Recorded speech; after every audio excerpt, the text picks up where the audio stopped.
नमस्कार, महाकवि न्यूज में स्वागत है आपका। मैं हूं आपके साथ सोनम। खबर ग्वालियर से। डिप्टी सीएम जगदीश देवड़ा पहुंचे ग्वालियर। केंद्रीय मंत्री सिंधिया की मां माधवी राजे सिंधिया को दी पुष्पांजलि अर्पित।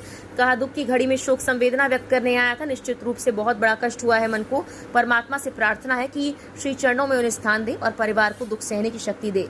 आदिवासियों पर दर्ज 8000 वन्य अपराध समाप्त करने के सवाल पर डिप्टी सीएम देवड़ा बोले, सरकार सारे कदम अच्छे उठा रही और निश्चित रूप से मुझे लगता है कि एमपी सरकार निरंतर प्रगति करेगी। हाँ, आदिवासियों के बारे में अनुसूचित जनजाति, अनुसूचित जाति, पिछड़ा वर्ग सभी वर्गों की चिंता करने का काम ये सरकार करती है। 4 जून को चुनाव परिणाम आने का सवाल किए जाने पर जगदीप देवड़ा ने किया दावा, एमपी की 29 सीटों पर भाजपा जीतेगी। फिर प्रधानमंत्री के पद पर नरेंद्र मोदी बैठेंगे। प्रचंड बहुमत की सरकार बनेगी और जो नारा दिया है अब की बार 400 पार का, फिर एक बार मोदी सरकार, इसको साकार करेंगे। देश की जनता का अटूट विश्वास है नेतृत्व पर भी और भाजपा पर भी।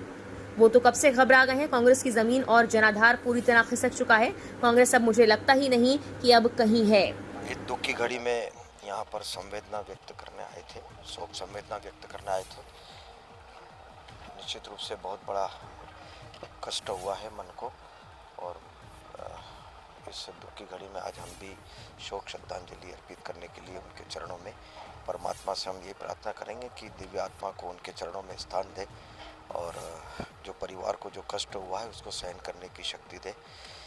आज इसीलिए हम आए थे। सरकार कदम उठाया है, 8000 वन अपराध के आदिवासियों को दर्ज अब वो समाप्त किए जाएंगे। बड़ा सकारात्मक। बिल्कुल सरकार सारे कदम अच्छे ही उठा रही है और निश्चित रूप से मुझे लगता है कि मध्य प्रदेश सरकार निरंतर प्रगति करेगी। हाँ, आदिवासियों के बारे में अनुसूचित जनजाति, अनुसूचित जाति, पिछड़ा वर्ग सभी वर्गों की चिंता करने का काम ये सरकार करती है। बिल्कुल, मध्य प्रदेश की 29 सीट पर भारतीय जनता पार्टी चुनाव जीतेगी। फिर प्रधानमंत्री के पद पर नरेंद्र मोदी जी बैठेंगे। प्रचंड बहुमत से सरकार बनेगी और जो नारा दिया है कि अब की बार 400 पार, फिर एक बार मोदी सरकार, इसको साकार करेंगे।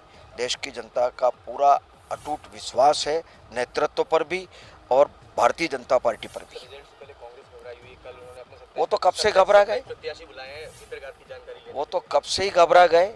जमीन पूरी तरह से जनाधार पूरा खिसक चुका है कांग्रेस का। कांग्रेस अब मुझे लगता है कि कहीं है नहीं।